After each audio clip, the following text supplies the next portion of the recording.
Welcome to BETV, Addison. How have you been? You look well. I'm great. I'm doing good. Nice to see you, Angel. We should open the show by saying this matter of full disclosure that you and I are old friends.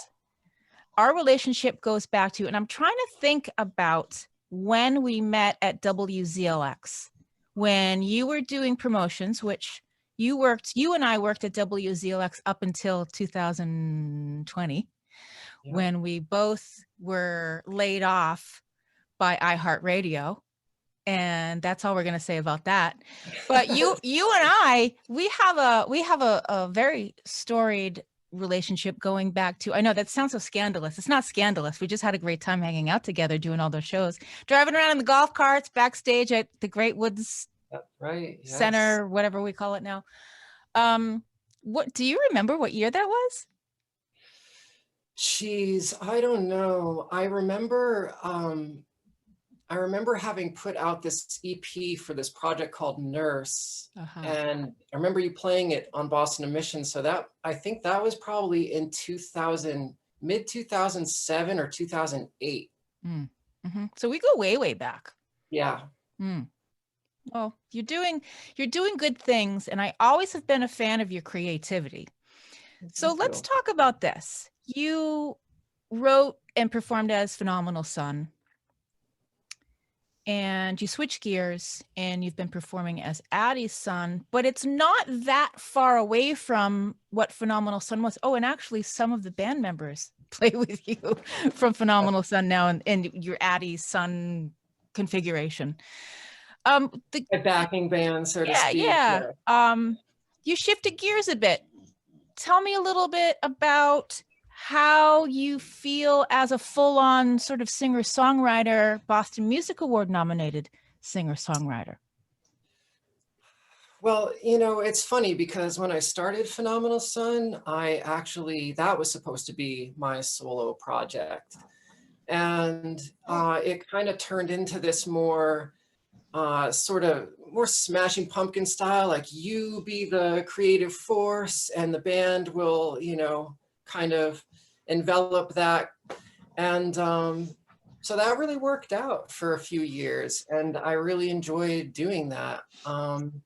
But I think I was just kind of inching my way toward a proper solo career Mhm. for quite some time. And it just kind of made sense at a certain point for me to actually make that jump. And I had the confidence to do so because, Phenomenal Sun kind of did boost my confidence. It, Mhm. it, it put me back out in the front of the band, which I had sort of taken a back seat for some other previous bands. So it gave me some time to kind of fill those shoes again. And once I had the confidence, I knew that bringing it into a proper solo project was just the right move for me personally. Despite Addie Sun and Phenomenal Sun sounding in some ways similar, Mhm. I sort of see the graduation to Addie's Sun as an opportunity to really kind of like step in any direction that I want to go in. And so I think that, over time, we'll be able to see how that trajectory will change a little bit. Mhm. Mhm. And you have another new song, My Fault, that debuts on Friday, which we play a little teaser of. This is sort of a softer side. Fair to say, this is a softer side of Addison. Yes, that's fair to say. Again, for my first single, Bella Sunlover, I kind of wanted to make that bridge from Phenomenal Sun to Addie Sun a little more digestible, I guess, Mhm. more like sort of more obvious lateral move. And then I thought, what better way to kind of like change things up a little, share a little bit of different side of me than to choose, yeah, a slower, almost ballad, if you will. Not quite your typical single, but Mhm. hey, it's quarantine, you know? Well, this is what I think about quarantine and in the observations I've been able to make. I mean, there are people, like you that have remained really creative. And I know there are challenges within that. I have them myself. But this is a really interesting time to be rediscovering or redefining, because you can do just that, because we're not going out and seeing live shows right now. So it's a really, I feel like this is a really great opportunity for people to reset or start from scratch, because and when I spoke to Idler Wheel last week, and we talked a little bit about this, because Idler Wheel is a brand new band, and Michael from Idler Wheel was like, there was no pressure. Right. Yeah, I feel like things kind of lined up in a really serendipitous way for me, because toward the tail end of Phenomenal Sun, I had written several songs, and I've always been playing catch up with myself. There's 5 Phenomenal Sun songs that have not been released. But I kind of got ahead of myself, and I wrote a lot of this material, and I decided to take that when I decided to take it on my own, and I was working with a band from about, I think, September, October of 2019. And we were really excited to get out there and play. And when, COVID hit, it kind of, again, all of that collapsed just right under our feet. Mm-hmm, And so it gave me a chance to sort of rearrange my plans. And I already had been into the studio quite a bit at New Alliance in Somerville. And I decided to sell some gear and buy some studio gear and work from home. So fortunately, I had already had quite a bit of material to work with. mm-hmm. So that's been good. But that said, quarantine's also been a time for me to write as well. And I think I've written 2 songs in the past, just the past few months. So Have you it's an found interesting time. have you found that the quiet times that we find ourselves in, have you found that has been helpful for you as a songwriter, or has that been more of a roadblock for you as a songwriter?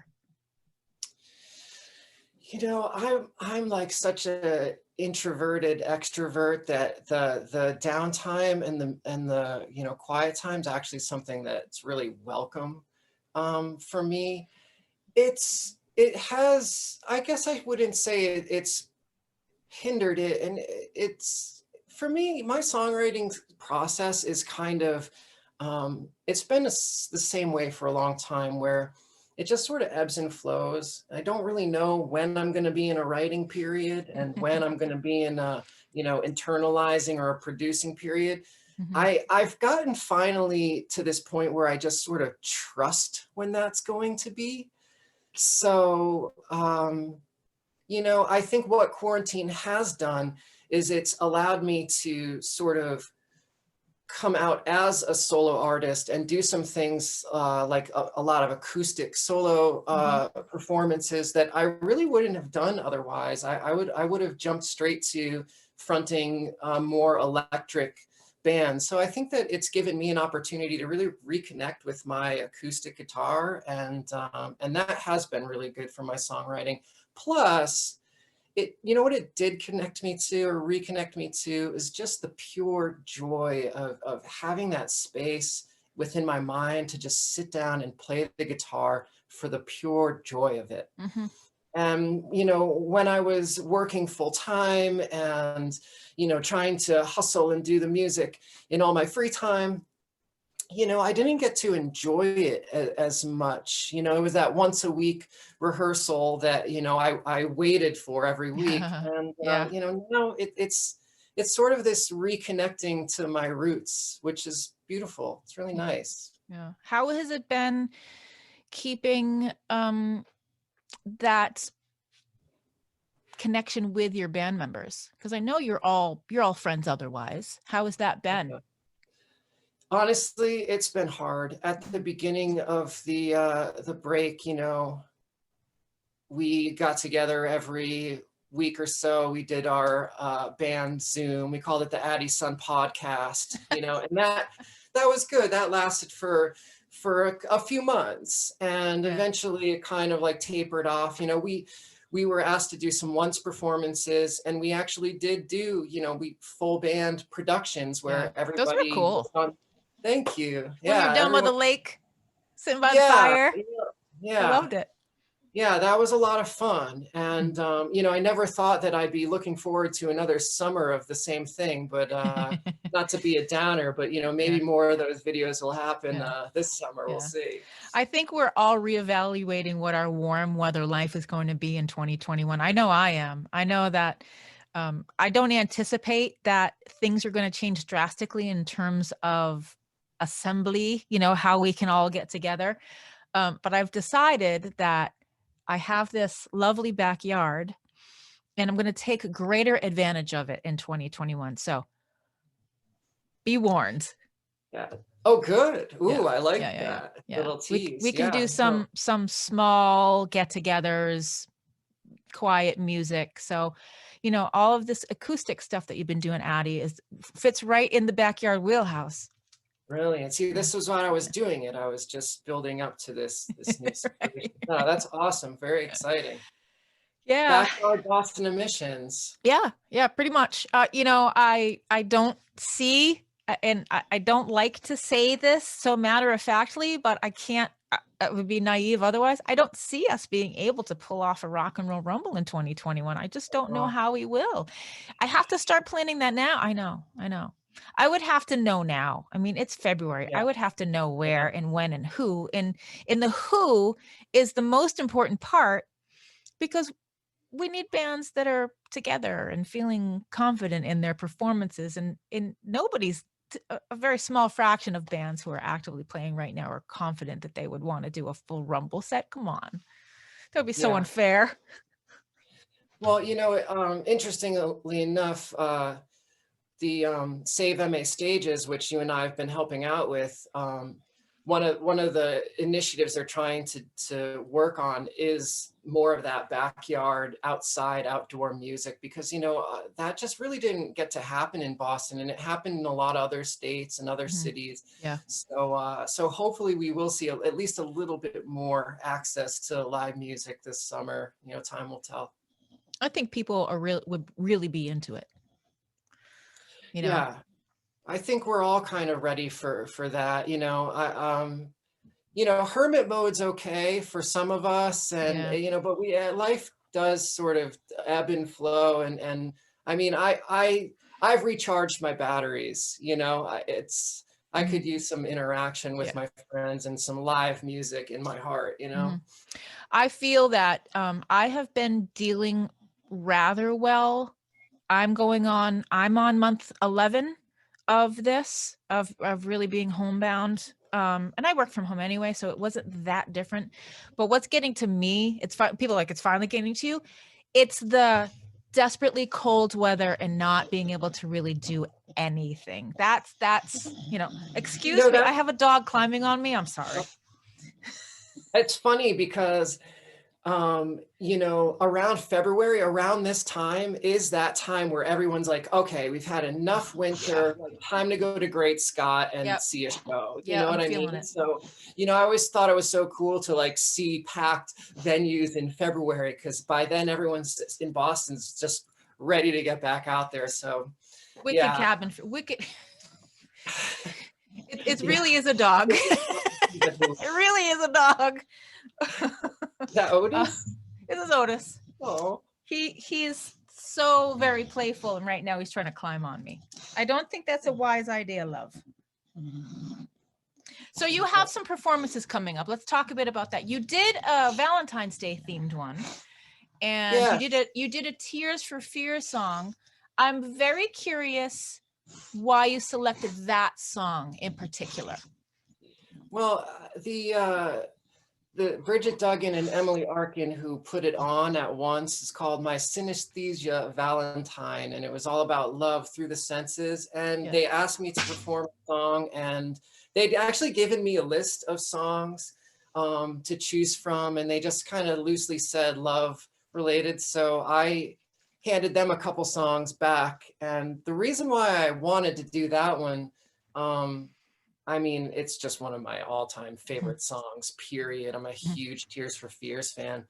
And I'd been fooling around with it about like a year prior. And so I actually went to them and I offered two songs. I said I could do this Billie Eilish Ocean Eyes cover or Tears for Fears, and they came back and said Tears for Fears, which I was really happy that they agreed with that. So it was actually kind of a challenge to adapt it. And originally I thought I would sort of do a pre-recorded, more of like a, me one-man band kind of style, like, playing different things and stuff. But, once I just kind of did the acoustic on its own, I thought that it worked okay. I thought it worked really well. Thanks. As the songwriter that you are, pick one song that you wish was yours, that you had written, that's not in your catalog, that you wish was yours, that you had written. Oh, man. I think your answer would surprise me more than anybody else's. Jeez. Okay. I'm not great with these kinds of questions, but I will answer. If I had to choose one song that I wish I wrote off the top of my head, it'd have to be Sweet Thing by David Bowie. Oh, okay. From the Diamond Dogs record. Mm-hmm. Also because just how it's recorded and how it's performed. There's just something about he spreads his voice like 3 octaves in that song, and it's just, yeah, I know it's kind of obscure. I wouldn't expect anything less from you. I don't know. You're doing a George Harrison show at the Regents, virtually, of course, with Chachi from Breakfast with the Beatles, who we know very well because we worked with for a long time at WZLX. Yep. What's it like tackling a George Harrison song for you? I know you've done Lennon in the past. George is very different as an artist. Well, I loved Lennon, but George is my favorite. And so it's actually really nice. I had opted, or I had a few different options, and I sort of worked with Chachi because Chachi and I are close through, working together in the past. We could kind of go back and forth. And he, being the, Beatles guru that he is, he kind of led me in a direction. I was trying to do, some way more psychedelic George song. And I think I was getting ahead of myself. But, I love just even just doing like a more simple, like late 60s song. Just covering George is just such an honor because, I always connected to him, and, we're both Pisces, and we're both like spiritual seekers, and just everything that George brought to the Beatles is like, it really opened up my mind. So, covering the Beatles will never get old. It's like, anytime I get asked to do a Beatles song, I'm more than happy to oblige because, for me growing up, it was really the Beatles and the Beach Boys were the two, that was the soundtrack of my childhood. That and the Dirty Dancing soundtrack, of course. So, so like I said, anytime I get to cover a Beatles song is a good day. Okay, so would you say of movie soundtracks of your life, would you say Dirty Dancing is number 1? Is that your favorite movie soundtrack of all time? Oh man, jeez. Yeah, probably. Yeah. By default, it sort of has to be. Sort of your go-to, right? Too many classics on it. I listen to it at least once a day. Oh wow! No, I'm just kidding. I haven't heard. That's your inspiration. You just want to fly through the air? Indeed. Yeah.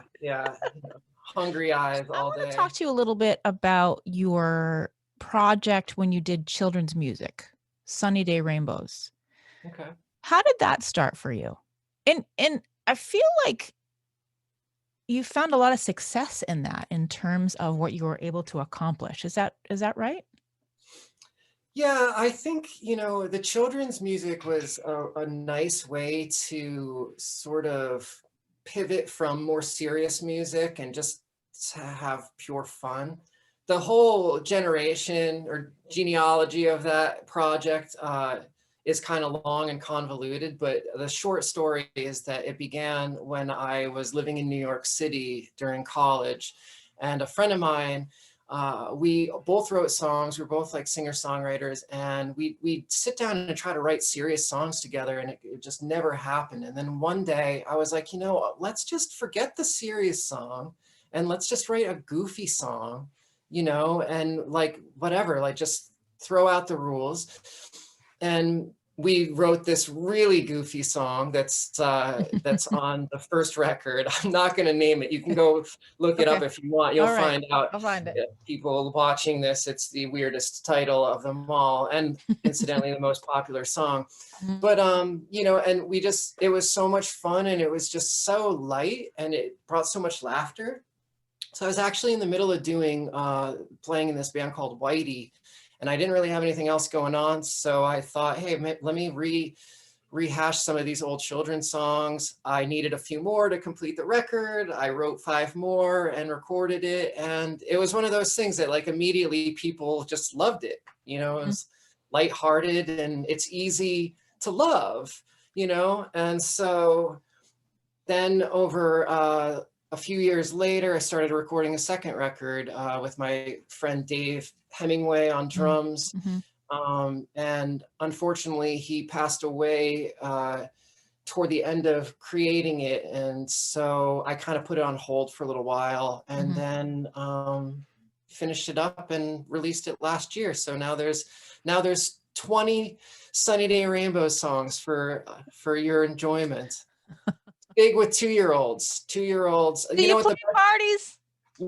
God, you know, I might get back to that, you know, for obvious reasons. I think it's gotten a little complicated how to sort of interface with that project. But, you know, I did get a compliment once. One of our fans said, the Sunny Day Rainbows album never leaves the minivan. And I thought that was like the best. I was like, I've arrived. That's like the biggest compliment. Here, If you annoy parents with your product, you have won. Right? Because it means the kid's like, that again, that again, that again. Yeah, totally. Well, and that's the thing that's brilliant about this from a business standpoint is, you know, the audience just keeps renewing itself. Yes. They do. So, you know, every 7 years, you've got a whole new fresh crop of young children to, you know, indoctrinate. So yeah. Is the pressure off when you're writing songs for kids? Yeah, and I think that's what the attraction really was. In some ways, I feel like I was using it to sort of dissociate in a way, but also it provided, you know, another outlet that was much more lighthearted. And whereas my typical songwriting style is it can be a little bit intense, which you'll kind of see on this new single. You know, the children's stuff is really easy to get into that like laughter space, which we all really need. So, you know, it balances things out. I have a house full of bulldogs, so that's my laughter. They're just nonstop entertainment all the time, as you can see, because Otis is behind me, just like, you know, leveling the place. He's eating the paintings off the wall. Yeah, he's leveling the place, just Otis being Otis. Will there be a full Addie Sun release in the not too distant future? Is that the goal? Yeah, I've been sort of trying to figure this out, whether or not I'm going to put out an EP or a full length. I haven't decided finally yet, but I have enough material for a full length, and I'm starting to think that that's the direction I might go in. So I'll probably release the second single, maybe a third. And then I think it's time for me to put something out that you can actually sit down and digest. And, you know, hopefully by the time that happens, there might be a little bit more looser, you know, I'm going to say, hopefully there's going to be looser regulation around performing and stuff. And, you know, yeah, I can go and, you know, give that the proper support it deserves. So, yeah. What kind of advice, knowing what you know now, what kind of advice would you give to people who are just trying to find their way songwriting? How did it start for you, and what did you find helpful? Yeah, you know, that's a good question. My songwriting journey started really young. I mean, I started playing the guitar at like 9.5, 10. Wow. And that was after I'd begged my parents for about 2 years up until that point. And, I started writing when I was like 12. And, I mean, some of these songs are pretty funny, but really my advice is just to start.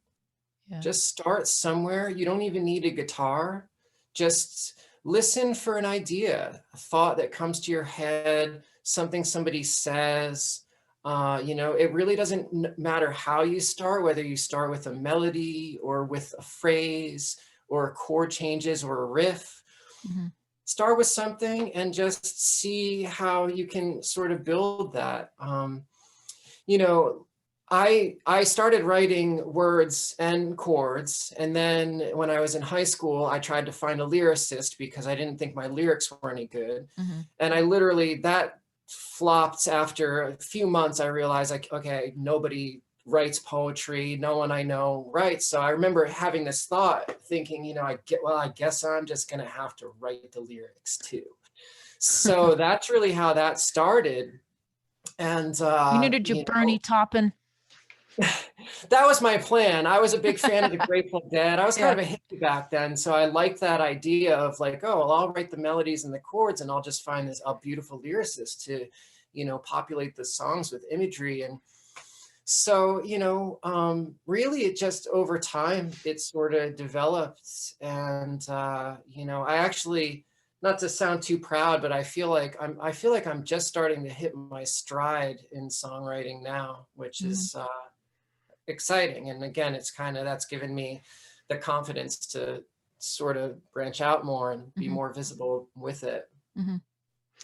You've had a remarkable couple of years. So it's for me, as your friend who has known you for a very long time, for you to be so actively working on your music is, I mean, this is the happiest I think I've seen you. This is the most engaged in your craft that I have seen you. And that for me to see you flourishing this way has been really, really beautiful.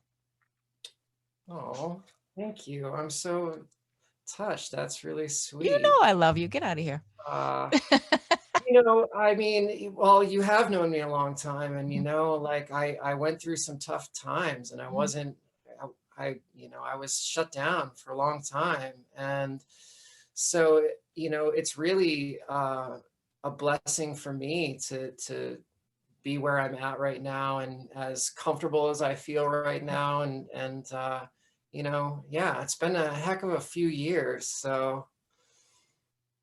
Yeah. It's remarkable. And you have also been so um you've been so open and honest, but you also been so supportive of so many other artists. And that's important, especially in the communities that we're in, especially since we can't really interact with one another. So to be able to at least support each other, even in a digital way, which is something I've been hoping to be able to do with artists. Talk to artists, play artists. I mean, when I talk about artists, most everybody, or I'd like to call everybody in town my friend. Just it's sort of like friends trying to support friends. But Yeah. I definitely see you as somebody who's been really, really instrumental in trying to support and raise everybody up too. And I think we need to continue to do that. I'm curious to see what it looks like come. I mean, and I think it's wishful thinking for me to say, oh, in the fall, we're going to have shows. By next year at this time, who's making music and in what configuration are they making music? Are the bands that, I knew that we knew in, say, mid 2020, will they still be bands in early 2022? I mean, that's the big question. Yeah. What will people be Yeah. doing? You know, I guess, that's one of the things I love about this city is because of how supportive everyone is. And, having been in the scene in one way or another Mhm. for well over a decade now, and in different kind of scenes throughout that, I really, the common thread is sort of that, the peer support and Mhm. fellow band support. And to that point, I forged such incredible friendships with so many other artists and DJs and recording engineers and Mhm. producers and stuff. Like, it's really cool. It's a really good feeling to have people around me that I feel like I can totally trust. Like, I'm working with Alec Rodriguez Yeah. again at New Alliance, and he worked on the second Sunny Day Rainbows record. He did one of the Whitey records, and it's like, it just feels really comfortable working with him. And then some of my bandmates who carried over from Phenomenal Sun, like Kevin Baldwin and Tim Brown, they've been right here with me. And Kevin's been super helpful with just technical questions or creative support. So it's like, I feel like we all kind of encourage each other here. And I think it's something that you don't get even when I lived in New York. Like, I Mhm. mean, it was just so, what's the word? It was just too big Mhm. to have those kinds of, really intimate relationships. So, I mean, we're known for it, right? Boston's known to be a small town, and everybody Yeah. knows somebody And, you know, even when I romanticize cities like New York, and I think Yeah. maybe someday I'll move back there, I think, man, well, when am I ever going to have the network and the friendships like that I have here in Boston? It would be hard. New York, especially because of that. You may find pockets of that on the West Coast, but I think that we're really lucky. We often grumble because it's the nature of being a Bostonian, and we always have to find something to complain about. Usually involves the weather. But I do feel like this is a great place to be. I do. I still think that way, even though I've been stuck at home for 11 months. And I can't wait to get the fuck out of here. I do think that there's been a very supportive community, at least the only way that we've known how online. Um, People have been really creative, and that's been really great to see. What What are your goals? What are your next round of goals? You've gotten a Boston Music Award nomination, which I think was a surprise, a beautiful surprise for you. That was a really nice surprise. Yeah, I was honored. That was really cool. Yeah. My goal is to win one next year. Okay.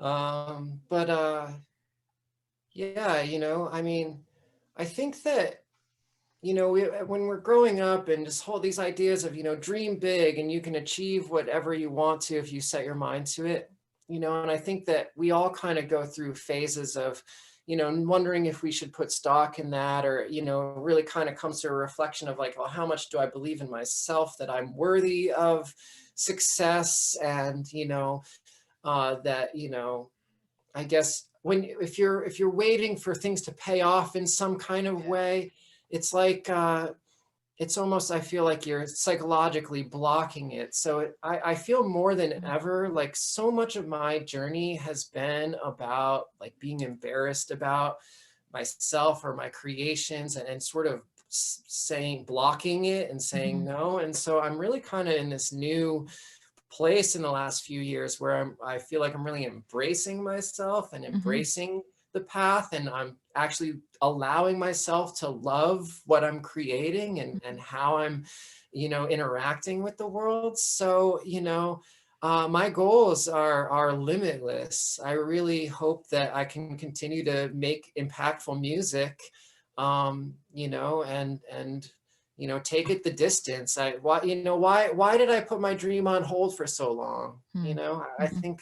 think now's the time to break through. And so that's why I'm so grateful for you, for all your support in the last year has been huge, and other local publications, and just and any love, I just feel really humbled by it. And so I'm just glad that that I'm glad I'm here. I'm glad I made it here. Mhm. I'm I glad you're think, here. yeah, You thank had some you. tough times. I know. I know. I know. Well, people want to hear what you're making.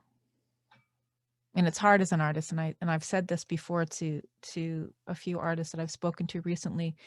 We all have doubts. We all have second thoughts. Does anybody want to hear this? But people do want to hear it. Why am I doing this? People do want to hear it. That's why you're doing it, because you're an artist and there's something that drives you to have to do it. Yeah. But there's also people who want to know about it. Yeah, it makes my heart smile to know that. And I think that's kind of the fuel too, in a way. It's like we sort of do have to sort of help recharge each other through life in general. And it's like,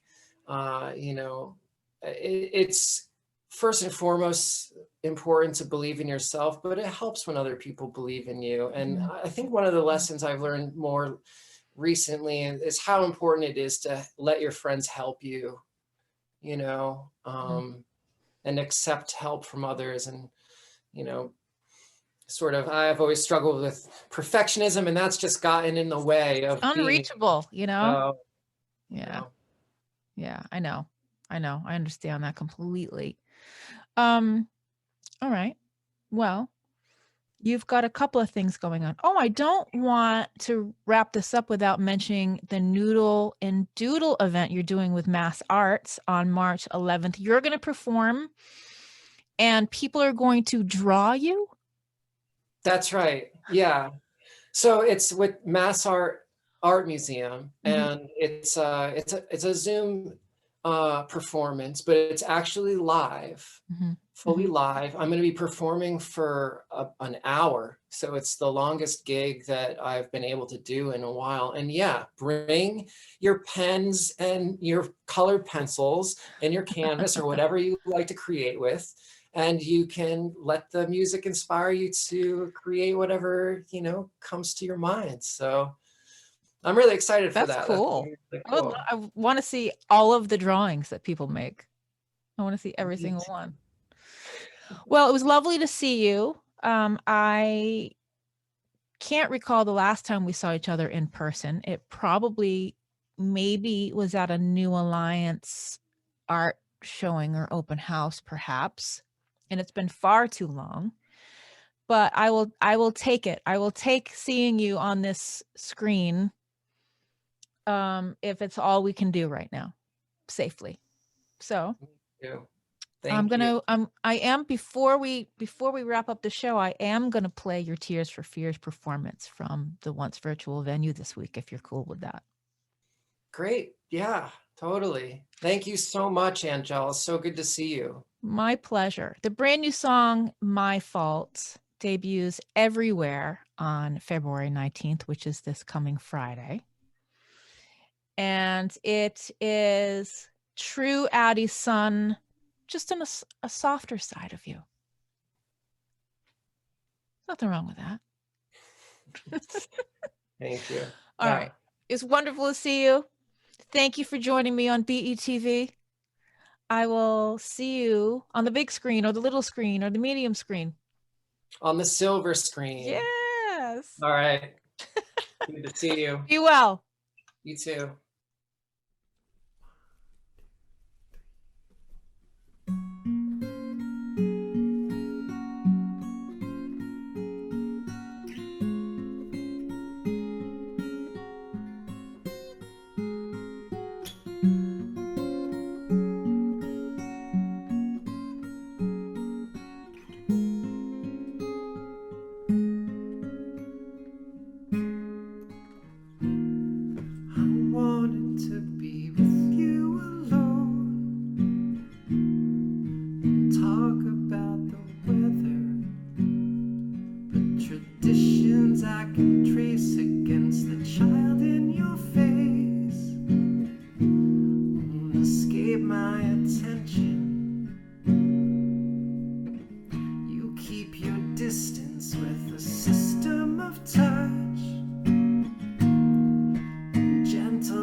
I never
so hard to be a man when there's a gun in your hand. I feel so.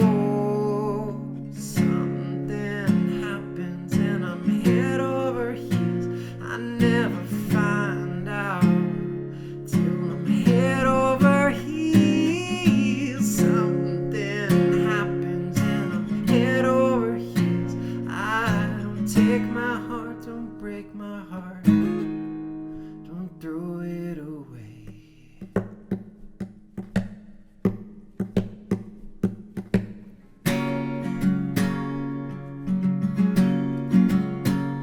Well, this is my four-leaf clover. I'm on the line, one open mind. Well, this is my